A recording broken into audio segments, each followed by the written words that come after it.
The goddess Athena, Saori Kido, has regained her memories and has now decided to face the gods of Olympus alone in the Heaven Saga. She wants to keep Seiya and the others away from the battles, since they have lost their memories and don't remember that they were once Athena's saints. However, a single goddess cannot face all the gods of Olympus and their warriors alone. Athena needs allies, and that's why her past version, Athena Sasha from Max Dimension, will send the 18th century gold saints to the future. Hello, knights and amazons. Welcome to the Sempre Quis Saber channel.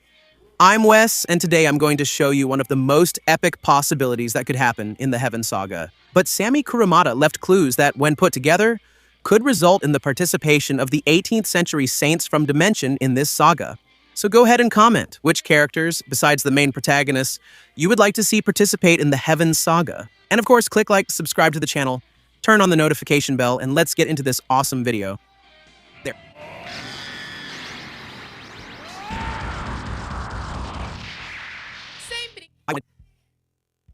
Have you ever stopped to think about what would happen if Athena's only hope of defeating the gods of Olympus had been buried more than 200 years in the past? As we know, the sanctuary's in ruins. The bronze saints don't remember who they are, and practically half of the gold cloths, which are the most powerful, have been reduced to dust. How could Saori Kido face the wrath of the gods and their angels without her elite army? The answer to this riddle may lie in a sacrifice across time, coming directly from the era of Next Dimension. To understand why the past needs to intervene, we need to look at what is happening in the current point in the canon story. Saori made a drastic and dangerous decision. She decided to face Olympus alone, and the reality is cruel. The gold saints of the current era, those we know and love like Shaka, Saga, and Ioros, are all dead. They sacrificed themselves at the Wall of Lamentation to open the way for the bronze saints in the Elysian Fields. Furthermore, the situation with the sacred armors is critical. During the battle against Thanatos, the god of death, 5 of the 12 gold cloths were completely destroyed: Sagittarius, Aquarius, Virgo, Libra, and Leo. Without these protections and without their original bearers, the sanctuary has never been so vulnerable. To make matters worse, Seiya of Pegasus and his fellow knights, Shiryu, Hyoga, Shun, and Ikki, are without memories, living civilian lives and unaware of the fate of the world. Saori, in her infinite mercy and sadness, prefers to see them live in peace rather than throw them once again into a suicidal war against the gods. However, Athena cannot defeat Olympus without protection.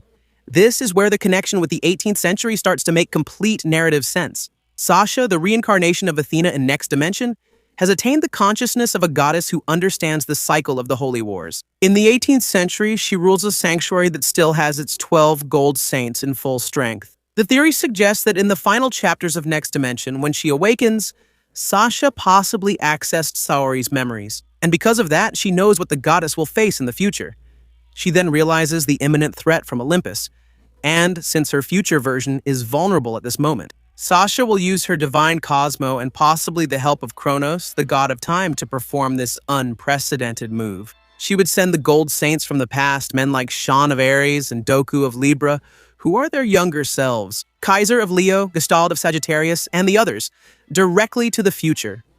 They wouldn't just go to help, they would go as Saori's new army. The most important detail is that they would arrive in the 20th century already wearing their gold cloths, the original ones from that era. That would instantly solve the problem of the cloths that were destroyed. In the fight against Thanatos, we would once again have a complete line of 12 gold saints ready to defend the Earth.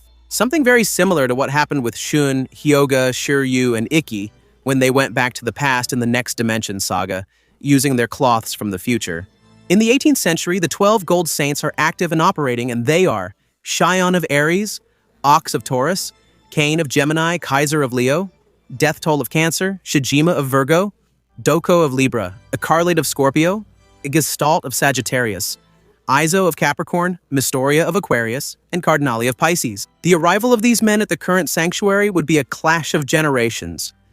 Imagine Saori meeting the predecessors of those who gave their lives for her. The narrative would gain immense emotional depth, showing that the duty of a gold saint transcends the barriers of time and space. But Sasha's plan may contain an even more unpredictable variable, Odysseus of Ophiuchus. Known as the legendary saint, who possesses healing powers that rival the gods, Odysseus was a central figure in the conflict of Next Dimension. The theory suggests that Odysseus did not die or disappear permanently after the events of the 18th century. Instead, he would have entered a state of deep hibernation, a mystical sleep that lasted for centuries. He would be asleep in the depths of the sanctuary's foundations, waiting for the moment when humanity faced its greatest trial. With the arrival of the Zeus Saga and the pressure of the gods Cosmo upon the earth, the seal that kept Odysseus asleep would be broken. Odysseus would awaken in the future not as an enemy, but as the supreme healer of Athena's army. His ability to heal mortal wounds and even restore depleted cosmos would be the only way to keep the gold saints of the past active in a prolonged battle against the deities of Olympus. Masami Kurumada has always liked to play with fate and sacrifice. In Saint Seiya, the concept of legacy is very strong.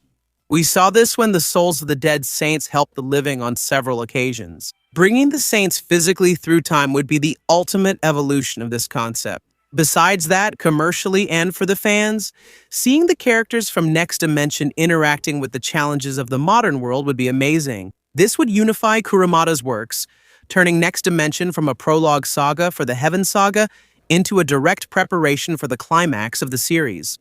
The absence of the five gold cloths, Sagittarius, Aquarius, Virgo, Libra, and Leo, is a point that cannot be ignored. They are divine relics. Their complete destruction leaves a void in Earth's defense system. The only logical way to recover them, without the resources for an impossible restoration, is to bring them from a time when they were still intact. If this theory comes true, we will witness one of the greatest gatherings of power in anime history, the union of Sasha's wisdom with Saori's determination, protected by knights who traveled centuries to fulfill their oath. It would be the only force capable of making Zeus himself hesitate. And you, what do you think? Do you believe that Sasha will really send her warriors to the future? And how will Seiya and the others feel when they see new faces protecting the goddess they love so much? Leave your opinion here in the comments. I love reading your theories, hearing your opinions, and debating about the universe of Saint Seiya. And if you enjoyed this video, share it with a friend who also loves Knights of the Zodiac. The Zeus Saga is finally beginning, and I'll show here on the channel all the latest updates, chapters, theories, and trivia about this new saga. Thanks for watching until the end.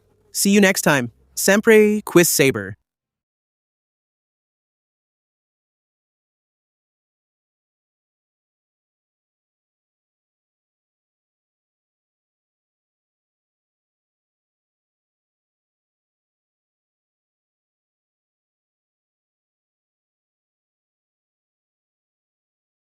Burn your Cosmo to infinity.